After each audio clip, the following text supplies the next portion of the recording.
Problem, কারণ এখানে ডান দিকে একটু খাল ছিল, ওই জন্য ওভারলোড গাড়ি আছে, ওই জন্য আমি রিস্ক নিলাম না, ব্রেক করে দিলাম, নাহলে এখানে ওভারটেক হয়ে যেত যদি ওইখানে। তো এখানে যদি খালটা না থাকতো, কারণ আমার আগের ডালাবুটিটা ওভারটেক করলো, কারণ ডালাবুটিটা আন্ডারলোড ছিল, তো ওদের কোনো প্রবলেম নেই। কিন্তু আমাদের ওভারলোডে একটু বেশি রিস্ক নিয়ে কোনদিন ওভারটেক করি না, যখন ওর পেছন গেলে ওর প্রবলেম হবে, 12 জায়গা কী করে যাচ্ছে কে জানে। তো ওই জন্য ওভারটেক করার চেষ্টা করেছিলাম, কিন্তু ওভারটেক করতে পার। হ্যালো গাইস, তোমরা সবাই কেমন আছো? আশা করি সবাই ভালো আছো। তো তোমাদের জন্য নিয়ে চলে এসেছি আবার একটা নতুন ভিডিও।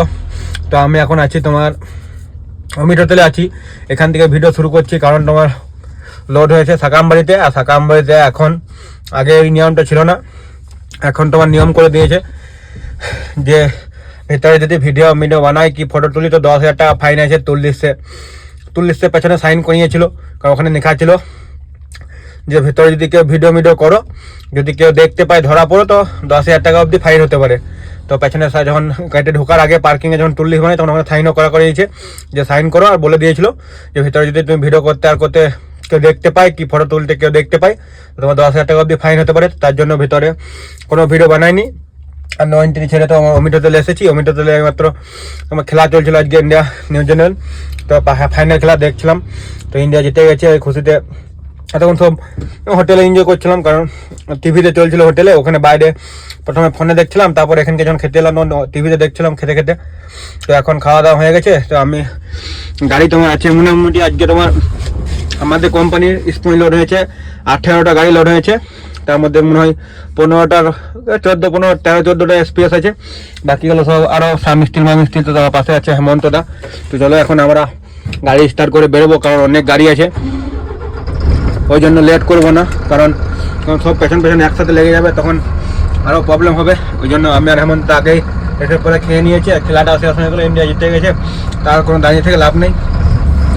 তো ওই জন্য আগে বেরিয়ে যাব, কারণ সব একসাথে বুঝতে পারছো তো, 18টা গাড়ি যদি একসাথে যায় তখন প্রবলেম হবে, প্রবলেম হবে। ওই জন্য আগে থেকে বেরিয়ে গেছি। চলো, হাওয়া ডাউন হয়ে গেছে, সব পয়েন্টের নিচে হাওয়া হয়ে গেছে। তো হাওয়াটা বানাই, এখান থেকে বেরোই, তারপর তোমাদের দেখাচ্ছি আগে। তো দেখো আমরা এখন তোমরা বেরিয়ে গেছি, আমি বেরিয়েছি, হেমন্তটা বেরিয়েছে, আর একটা আমাদের সঙ্গে 12 টাকা বেরিয়েছে। কারণ আমরা এই 3টে গাড়ি পর এসেছিলাম, সব থেকে আগে বেরিয়েছিলাম। 500 আর 12 টাকার সব থেকে আগে এসেছিল, তারপর আমি আর হেমন্তরা। তো ওরা বলছে এখন খাবে না, খেলা দেখে খাবে। তো আমরা না, আমাদের অর্ডার নিয়ে এলো, খেতে খেতে দেখা হবে, কারণ টেবিলে বসা টিভি লাগানো আছে। তো ওই জন্য তাড়াতাড়ি খেয়ে নিয়েছি, কারণ এত 16-17টা গাড়ি আছে আমাদের, সব দুর্গাপুরে। মানে 15টা গাড়ি একটি ফ্যাক্টরি যাবে, 14 থেকে 15টা, বাকি 3-4টে গাড়ি তোমার ওই বাস কোপার ফার্ম স্টিল আছে, একটা নিউ মেটালিকার এরকম কিছু আছে। 3-4টা গাড়ি এদিক সেদিক, কিন্তু সব গঙ্গা জল ঘাটি হয়ে দুর্গাপুর হয়েই সব যাবে। তো সব গাড়ি এক রুটে যদি একই রকম জলে যায়, তখন সব জায়গায় জামও লাগার চান্স থাকবে, আর সব কিছু জাম হওয়ার চান্স থাকবে। তারপর কাউরি পেছনে কেউ যেতে পারবো না, তখন প্রবলেম হবে, আর না ওভারটেক করতে পারবো না, কিছু করতে পারবো। ওই জন্য সব থেকে আগে আমি বেরিয়েছি, কারণ আমার কাউরি পেছনে চলা অভ্যাস নেই, আর কাউরি পেছনে আমার হয়ও না। কারণ কাউরি পেছনে যখন চলবো তখন পুর মতন করে চলতে হবে, ও যেরকম সুর করে যাবে। কারণ এইদিকে রাস্তাটা পুরো সিঙ্গেল রাস্তা, ওভারটেক করা মানে রিস্ক, কারণ 160 টন মাল আছে। আর তারপর সব থেকে বেশি ব্যাপার স্পঞ্জ আছে। স্পঞ্জ চালাইনি, আমি চালাই না, খুব কমই চালাই। তোমরা যদি দেখে যাও, কারণ কোনো ভিডিওতে আমাকে স্পঞ্জে দেখতেই পাওনি মনে হয়। তো এই টিপটা আমার স্পঞ্জ লোড আছে, কারণ যতগুলো গাড়ি ছিল সব তোমার টপ লাইনের মাল লোড হতো, এক ক্রাসিং কাটিং, কিন্তু ও গাড়ি মার খেয়ে গেছে। চলো, মাঝে ফোন চলে এসেছিল, রবিন্দা আছে আমাদের গ্রামেরই, ও হচ্ছে টাটা গাড়িটা চালায় 3924 BS4 একটাই আছে আমাদের কোম্পানি, ওটা চালায়। তো ফোন করেছিল যে কোথাও বেরিয়ে গেলে, তুমিও বেরিয়ে চলে এসো, আমরা এগিয়ে গেছি, কারণ অনেক গাড়ি আছে, পরপর যাওয়া অসুবিধা হবে। ওই জন্য আর স্পঞ্জ তোমাকে বলে দেবো, স্পঞ্জ কারণ কমই লোড করি। আর তোমার আমাদের প্রোগ্রাম ছিল যতগুলো গাড়ি আছে এখানে, সব গাড়িগুলো 10টা না 12টা তোমার এক ক্রাসিং কাটিং লোড হতো। তো কালকে সব গাড়িগুলো মার খেয়েছে, কালকে লোড হয়নি। ওই জন্য আজকে গাড়িগুলো সব ক্যান্সেল করে স্পঞ্জে দিয়ে দিয়েছে, কারণ আমাদের কোম্পানিকে স্পঞ্জে গাড়ি দিতে বলছিল, কিন্তু কোম্পানি আমাদের স্পঞ্জে গাড়ি দেয়নি, সব গাড়ি এক ক্রাসিং কাটিংয়ে দিয়ে দিয়েছিল। ওই জন্য বুদ্ধি করে গাড়িগুলো মার খাইয়েছে, কারণ স্পঞ্জে গাড়ি আমাদের কোম্পানি এই জন্য দিচ্ছে না, কারণ সাকামবাড়ি গ্রুপের মানে নিজের গাড়ি আছে তোমার 16 চাকা আছে 20টা, 10 টাকা 16 চাকা আছে 20টা, তার মধ্যে দাম ভারত বাইন দাম পাড়ায়, সব ভারত বাইন 20টা ডালাবটি, 10টা ডালাবটি, 10টা দাম পায়, আর বাকি 20টা ট্রেলার আছে, 40টা টোটাল গাড়ি আছে। তো আমাদেরকে মানে প্রোগ্রামারে খুব কমই যায়, ওই জন্য কোম্পানি বলছে না গাড়ি দেবো না। কিন্তু মার খাইয়ে দিল, যে কারণ মার খাইয়েছে, মার করেছে গাড়িগুলো এই জন্যই, কারণ স্পঞ্জে গাড়ি দিচ্ছে না কোম্পানি, আর এখানে দিয়ে দিয়েছে 10-12টা গাড়ি। কারণ এটা রঞ্জিত সিং এর আন্ডারে, জানো তো আমাদের আলু মাল লোড হয়, আলু মাল সিলেক্ট সব রঞ্জিত সিং এর আন্ডারে লোড হয়। ও সবসময় আমাদের এই কোম্পানি গাড়ি থাকে, ওই জন্য ওকে সব থেকে আগে গাড়ি ওকে দেয়। রঞ্জিত সিংকে যটা গাড়ি বলবে ও তটা গাড়ি দিয়ে দেবে, একসঙ্গে 12টা গাড়ি দিয়েছে, ভাবছো? ওই কবে থেকে শুরু করলো, কিন্তু ও আমাদেরই গাড়ি নেই শুধু, আর বাইরের কোনো গাড়ি নেয় না, ওই জন্য ওকে আগে গাড়ি দেয়। আর এসপিএস যেহেতু শাকাম্বরী গ্রুপ যেহেতু আমাদের গাড়ি দেখে না, আর নিজের গাড়িগুলো চালায়, ওই জন্য ওকে গাড়ি দেয়নি। তো ওই জন্য মানে মার খাইয়ে দিল গাড়িগুলো। তো আজকে ওই জন্য ভাবছি বেকার বেকার কেন মার খায়, আজকে যদি লোড না দেয়, ওই জন্য স্পঞ্জে সব গাড়িগুলো আজকে দিয়ে দিয়েছে। 18-20টা যটা গাড়ি ছিল সব গাড়ি আজকে বলেছে স্পঞ্জ কত গাড়ি লেবিলা দিয়ে দিয়েছে একসাথে। আবার কাল পরশু আবার যখন এদিকে রিটার্ন টিপ আসবো, তখন আবার আলু মালটা লোড হবে, ওইটার থেকে নিয়ে আসে কিছু। তো চলো এখন যাই দেখি আগে, তারপর তোমাদেরকে আমরা আগে যেয়ে দেখাচ্ছি। চলো দেখো, এইমাত্র তোমার থালতলা ফেরলাম, থালতলা থেকে বেরিয়ে যে এখানে ওইদিকে বাঁ দিকের রাস্তাটা তোমার চলে যাচ্ছে রানীগঞ্জ, আর আমরা সময় এদিকে চলে এলাম দুর্গাপুর রোড, মানে দুর্গাপুর গঙ্গাজলঘাটি রোড। এটা গঙ্গাজলঘাটির পর ওইদিকে বেরোবো, তারপর ওইদিকে দুর্লভপুর রোড, তারপর দুর্লভপুর থেকে আবার ডাইন দিকে ঘুরবো, তখন দুর্গাপুর রোড ধরবো। এখন চলো এদিকে রোডে বেরিয়েছি, আমার পেছন আছে হেমন্তদা। তো দেখি হেমন্তদারও আমার পেছনে প্রবলেম হতে পারে, তা আমি আগে জানার চেষ্টা করবো, কারণ হেমন্তদা গাড়ি বেশি, আমারটা অল্প কম, ধরো আমার হাইডালা গাড়ি আছে বলে অল্প কম ছুটে, হেমন্তদা ছোটোডালা আছে বলে হেমন্তদা বেশি যেতে, এটা আমার পেছন হেমন্ত অনেকবারই সেটে যায়। চলো আমি ওটা যাই না হয়, কারণ আমার পেছনে যদি সেটে যায় না, পেছনে আমার যেরকম প্রবলেম হোক সবারই প্রবলেম হোক, আমি তো চাই না যে কারোর আমার পেছনে এসে কারোর প্রবলেম হোক। কারণ এই রাস্তাতে ওভারটেক করা দেওয়ার মতন রাস্তা নেই, আর প্রবলেমও প্রচুর হবে। ও যদি প্রবলেম হয় আমারও প্রবলেম, কারণ আমার সেম প্রবলেম হয়, আমি যদি কারোর পেছনে যাই আমারও ওইটা জ্বলন ধরে, যেহেতু আমার পেছনে বারবার ব্রেক করতে হবে, ওই জন্য চলো ট্রেনে চলে যায়। সামনে যার থেকে দেখো গাড়ি আসছে, এই সিঙ্গেল রোডে খুব প্রবলেম। এই রোডটাতে এমনি রোড ভালো, যেতে তোমার কিছু টাইম লাগবে না, কিন্তু এই গাড়িগুলোর জন্য এই ব্রেক করে করে যেতে হয়, এই জন্যই তোমার এইদিকে যেতে টাইম লেগে যায়। আর শালতলার ওই রোডগুলি চওড়া আছে, তেমনি ওই রোডটাতে সেরকম গাড়িও পাইনি। ওই যার থেকে যখন মার্ক স্টিলারে আসি তখন সেরকম গাড়ি পাইনি। এখান থেকে শালতলা থেকে এই মার্ক অমিত হোটেল যেতে যেই সিঙ্গেল রাস্তা, ওইগুলোতে গাড়ি পেলেই লেট হয়, নাহলে ওই যার থেকে অনেক তাড়াতাড়ি চলে আসি। কারণ আগের দিন এআইসি গেলাম, দেখলে তো এআইসি যেতে 1-1.5 ঘন্টাতে ঢুকে গেছি এআইসি। চলো এখান থেকে আরও আগে যাই, তারপর তোমাদেরকে দেখাচ্ছি আগে। দেখো আবার যেরকম ভাবছিলাম সেই ভয়টা, যে ভয়টা করছিলাম ওই ভয়টাই, তো পেছনে তোমার গাড়ি পড়ে গেছে আমার সামনে, আমার ওদেরকে আবার ওভারটেক করি কোনো রকম করে। চলো রাস্তাটা তো দেখো এইটাই প্রবলেম, কারণ এখানে ডান দিকে একটু খাল ছিল, ওই জন্য ওভারলোড গাড়ি আছে, ওই জন্য আমি আর রিস্ক নিলাম না, ব্রেক করেছিলাম, নাহলে এখানে ওভারটেক হয়ে যেত যদি ওইখানে। তো এখানে যদি খালটা না থাকতো, কারণ আমার আগের ডালাবুটিটা ওভারটেক করলো, কারণ ডালাবুটিটা আন্ডারলোড ছিল, তো ওদের কোনো প্রবলেম নেই। কিন্তু আমার ওভারলোডে একটু বেশি রিস্ক নিয়ে কোনদিন ওভারটেক করি না, যখন ওর পেছন গেলে ওর প্রবলেম হবে, 12 জায়গা কী করে যাচ্ছে কে জানে। তো ওই জন্য ওভারটেক করার চেষ্টা করেছিলাম, কিন্তু ওভারটেক করতে পারলাম না, কী করবো। চলো দেখি আগে কোথাও যদি জায়গা পাই ভালো ওভারটেক করার মতন, তো ওভারটেক করতে হবে, কারণ আমার তো আগে বলুন আপনার কারোর পেছনে চলাচলি হয় না, যদিও আগে ভালো টানছে তো টানুক, যদি পেছনে যেমন না সাথে, কারণ আমার পেছনে আবার হেমন্তদা সেটে যাচ্ছে, হেমন্তদা টাইনে চাপছিল। আমরা যখন দাঁড়ানে চাপে তখন দেখলো যে আমার আগে দুটো গাড়ি রয়েছে, ওই জন্য আর বেশি চাহাতে নেই, হেমন্তদা স্লো হয়ে গেছে। চলো আগে আগে যাচ্ছে, টানছে মনে হচ্ছে, তো চলো টানছে তো টানুক, টানলে ভালো। ও যদি আমার যখন ওর পেছনে না থাকে, পেছনে যখন থাকবে তখন তো ওভারটেক করবো যদি জায়গা থাকে, আর যদি না থাকে কোনো কারণে বরদাস্ত করতে হবে। এই রোডটাই ওরকম সিঙ্গেল রোড পুরো, ও ওভারলোড মাল নিয়ে আছে 12 জায়গাতে, কিন্তু ওর বেশি মাল নেই, কারণ ওর ছায়ার কিছু আছে মনে হচ্ছে। তো এখানে মৌকা পেয়েছে আবার একবার মনে হচ্ছে ওভারটেক করা। চলো দেখি এখানটা রাস্তাটা চওড়া লাগছে, তো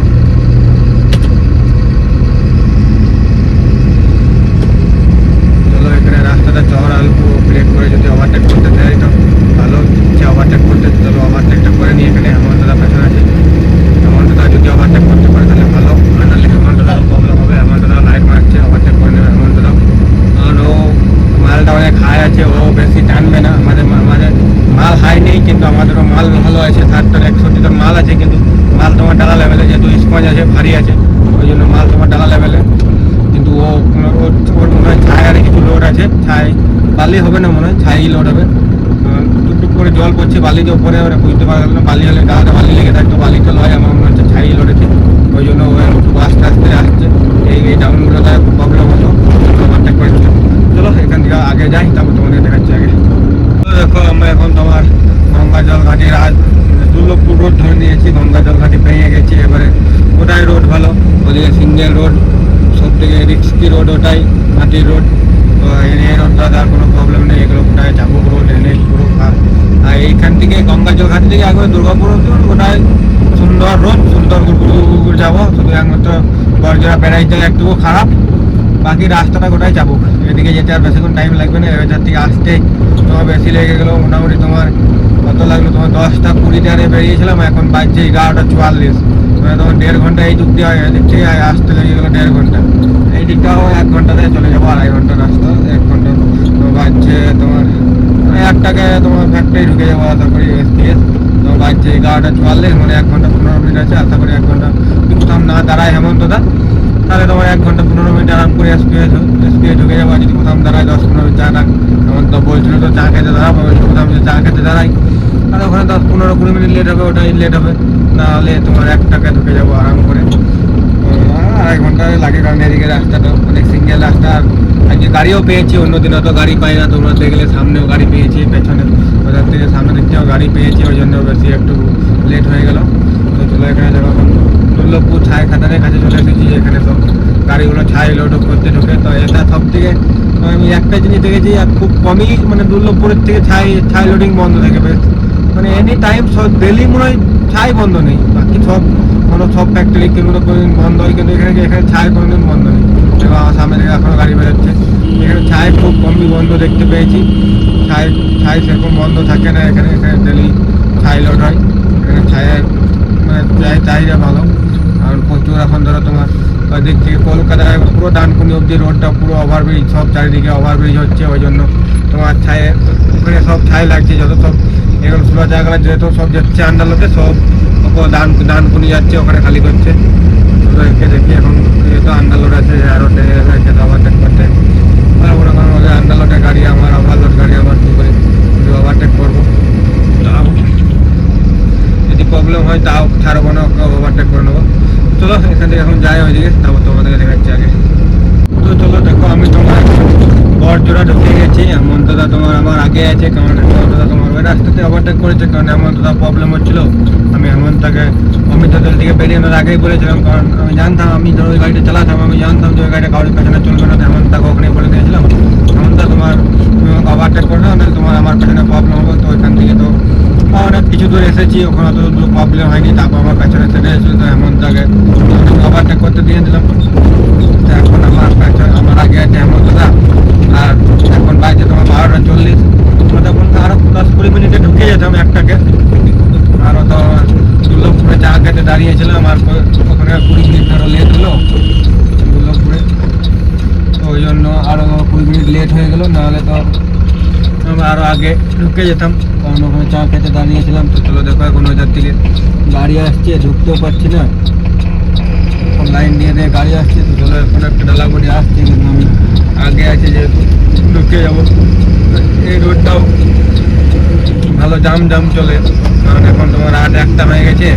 আর আমাদের ওই দিক থেকে তোমার পাতামি দিক থেকে শুধু দেশ দুনিয়ার গাড়ি শুধু পাথরই আসে, আর পাথরের অ্যাভেলেবেল গাড়ি সব বাঁকুড়া বেশিরভাগ বাঁকুড়া টিপ মারে, বাঁকুড়া মেদিনীপুর এগুলো বেশি তোমার মানে পাথরের তোমার হার্ডওয়্যারের দোকান আছে, আর আছে তো হার্ডওয়্যারের দোকানেও খালি হয়, এমনি লোকালেও বেশি এমনি খালি হার্ডওয়্যারের দোকানেই বেশি খালি হয়, কারণ এমনি তো কমই খালি হবে। যত গাড়ি দেখতে পাচ্ছ সব পাথরে, ওইটার থেকে এখন যত গাড়ি দেখতে পাবে সব থেকে বেশি গাড়ি হবে পাথরে, শুধু 16 চাকার 18 চাকা দেখতে পাবে, আর কিছু দেখতে পাবে না সামনের দিক থেকে। এখন ধরো সব রাতে বেরোয়, সকাল দিক থেকে লোড করতে আর করতে চলে যায়, সব রাতে ট্রেনে ঢুকে যায়, সকালে খালি করে আবার রিটার্ন বেরিয়ে যায়। কারণ 90 রিক্স থেকে ব্যাপার আছে, এই রাস্তাগুলো আছে কোথাও সেরকম, কোথাও তোমার 90 থাকে না। তো তাও যেগুলো যেরকম লোড হয় সেরকম আসে, অনেকে রাতেও আসা পছন্দ করে, অনেকে দিনেও গাড়ি চালায়। এমন তো দেখো আমার আগে যাচ্ছে, দুটো ডালাবড়ির আগে যাচ্ছে। চলো আর বেশিক্ষণ লাগবে না, 1 ঘন্টার মধ্যে তোমার ঢুকে যাবো তোমার একটা গাড়ি ঢুকে যেতাম, তাহলে 10-15 মিনিট লেট হবে, যেহেতু চা খেতে দাঁড়িয়েছিলাম। আর এখনো পেছনকার একটিও গাড়ি আমাদেরকে ওভারটেক করতে পারেনি। শুধু একটা 12 চাকা যেটা আমাদের পেছনের সাথে বেরিয়েছিল, ওই গাড়িটা ওভারটেক করেছে, বাকি সব গাড়ি পেছনে আছে। তো চলো এখান থেকে আরও আগে যাই, তারপর তোমাদেরকে দেখাচ্ছি আগে। আমি এখন তোমার এসপিএস ফ্যাক্টরির ভিতর ঢুকে গেছি। এখন বাজছে তোমার 1:30, কারণ ওই আসতে অল্প লেট হয়ে গেলো। তো আমি আর হেমন্ত এখন দুটো গাড়ি এসেছি, আর কোনো কোম্পানি গাড়ি আসেনি এখন। তো চলো এখন বাইরে একবার বেরোলাম, সব গাড়ি মুড়ি ঠিক করে লাগিয়ে নিলাম, চেক করে নিলাম, বাস এবার তোমার ঘুমাবো। এখন আপাতত কোনো গাড়ি আসেনি, আরও গাড়িগুলো সব আসবে একে একে। তো চলো বেশি লেট না করে ঘুমাই, কাল সকাল দেখাবো। আমি তোমার এখন এসপিএসের পার্কিংয়ে তোমার গাড়িতে বসে আছি, কারণ তোমার এখন গাড়ি তোমার আমরা এই ঘুম থেকে উঠে আর করে মুখ টুক ধুয়ে আর করে খাবার দাবার খেয়ে এলাম। গাড়িতে এখন তিরপল খুললাম, এখন স্যাম্পেল নিচ্ছে আমার গাড়িতে। এইমাত্র স্যাম্পেল নিলাম, তিরপল খুলে হাত পা ধুয়ে বসে আছি। দেখো এখনও স্যাম্পেল নিয়ে যাচ্ছে। দেখো সব গাড়িগুলো আমাদের 15টা গাড়ি আসছে। ওইদিকে দেখতে পাচ্ছ 4টে 16 জায়গা। দেখো এখানে 4টে 16 টাকা, ওখানে একটা 10 টাকা, ডান দিকে আমার 16 টাকা, এখানে একটা 10 টাকা, তারপরে একটা 16 টাকা, ওইদিকে দেখো দুটো 10 টাকা। মানে প্রচুর গাড়ি আছে তোমার। মোটামুটি আপাতত গাড়ি এসেছে এখানে 18টা বলছে স্পঞ্জের। তো দেখে আজকে সব গাড়ি খালি হবে নাকি কোনো ঠিক নেই, মনে হয় 11টা বেজে গেল এখন, এইমাত্র স্যাম্পলারে হলো। তো চলো দেখি এখন কি হচ্ছে না হচ্ছে। এখনো কাটা হয়নি, ডাইরেক্ট প্রথমে স্যাম্পেল নিয়ে গেছে, তারপর কাটা হবে। তো চলো দেখি এখন কত কাটা হয় আর হয়, তারপর তোমাদের দেখাবো। তো চলো দেখো এতক্ষণে তোমার রিপোর্ট এসেছে। এতক্ষণ গাড়ি তোমার কাটা করতে ডাকছে। তো খাবার মার খেয়ে তোমার এই মাত্র 8 ঘন্টা হবে খাবার মার খেয়ে এসে পরে গাড়িতে বসে আছি। এখনই ফোন করেছিল তোমার যে গাড়ি নিয়ে এসো, কাটা হবে। তো চলো এখন বেরোচ্ছি গাড়ি নিয়ে, কারণ যেহেতু কাটা হবে বলছে। আরও আগে অনেক 4-5টা গাড়ি চলে গেছে কাটা করতে। তো এখন আমি যাচ্ছি, এখন হেমন্তদাকে দেখেনি, এখনও হেমন্তদাকে দেখেনি, এখন আমাকেই ডেকেছে। তো চলো আমাকে যখন ডেকেছে তখন আমি যাই। হেমন্তদা ডাকছে না, টার্নিং লাগে গাড়িটা লিফটে যখন ওঠা নামা করছে, তখন গাড়ি বন্ধ হয়ে যাচ্ছে বেশি। চলো আরও 4-5টা গাড়ি গিয়েছে, দেখো এখন স্যাম্পেলে খালি হয়, 1 স্যাম্পেলে খালি হবে না 2 স্যাম্পেলে খালি হবে, কোনো ঠিক নেই। এখন দেখি কি হয়।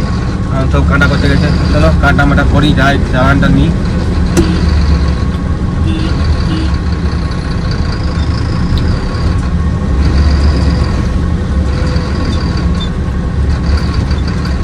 চলো কাটা করি আর করি, তারপর তোমাদের দেখাচ্ছি আগে। আমি এইমাত্র তোমার কাটা করে এখন তোমার খালি পয়েন্টে এলাম। তো আমাদের এদিকে দুটো গাড়ি লেগে আছে, একটা গাড়ি খালি হচ্ছে, আর আমি আছি 4 নম্বরে। 3টে গাড়ি আমার আগে আছে, একটা খালি হচ্ছে, আরও দুটো বাকি দাঁড়িয়ে আছে। তারপর আমি আছি, আর হেমন্তদা তোমার এখন ঢুকেনি। দেখে হেমন্তদা কখন ঢুকে, হেমন্ত আমার পরি আশা করি পেয়ে যাবে। তো সব গাড়ি কাটা হলো আর হলো, তারপর ডাইরেক্ট চলে এলো। এটাই ভালো, স্যাম্পেল নিয়ে রেখে দিয়েছে, আগে স্যাম্পেল নিয়েছে, তারপর স্যাম্পেল পাস হলো, ডাইরেক্ট কাটা হলো আর গাড়ি খালি পয়েন্টে চলে এলো। আমি যদি কাটা করে স্যাম্পেল তো কাটা করো, আবার পার্কিংয়ে নিয়ে যাও, পার্কিংয়ে স্যাম্পেল নিতে, তারপর ডাকছো। তো বেশি ঝামেলাতে তো একবারে হয়ে গেলো। চলো এখান থেকে বেরোই, তারপর তোমাদেরকে দেখাচ্ছি আগে। তো চলো এই দেখো আমি এখন তোমার ঘুম থেকে উঠে গেছি। এখন বাজছে তোমার সকাল 6টা। তো আমি এখন তোমার আছি তোমার এসপিএসে পার্কিংয়ে আছি, কারণ কালকে রাতে তোমার ওই 9টার সময় আর রিসিভিং দিয়েছে। 9টার পর থেকে আর কেউ এই পার্কিং থেকে বেরোয়নি, কারণ যত গাড়ি আছে সব গাড়ি এখানে আছে, কারণ আর কোথাও প্রোগ্রাম ছিল না। তো বেকার গাড়িগুলো নিয়ে কোথায় যাব, কোথায় দৌড়ে বেরোবো, ওই জন্য এখানেই রেখে দিয়েছিলাম। এখানে যে সকালে আবার প্রোগ্রাম দেবে, তারপর গাড়ি এখান থেকে একবারে বাই করবো, কোথায় খালি গাড়ি নিয়ে ঘুরে বেড়াবো। তো ওই জন্য আর দেখো এখানে সবাই এখন সব গাড়িগুলো আছে। আমার সামনে হেমন্তদা, আরো 10 টাকা দুটো, আবার একটা 16 টাকা শঙ্কর দ্বারা, সবাই আছে এখানেই। তো আবার AIC প্রোগ্রাম দিয়েছে। চলো এখন যাবো, এখন মুখ কাটে ধুয়ে নিই তারপর। তো চলো ভিডিওটা বড় না করে ভিডিওটা করে দিচ্ছি এখানে শেষ। ভিডিওটা যদি ভালো লাগে তাহলে লাইক, কমেন্ট, শেয়ার এবং সাবস্ক্রাইব করবে। আর তোমাদের সঙ্গে দেখা হবে নেক্সট ব্লগে।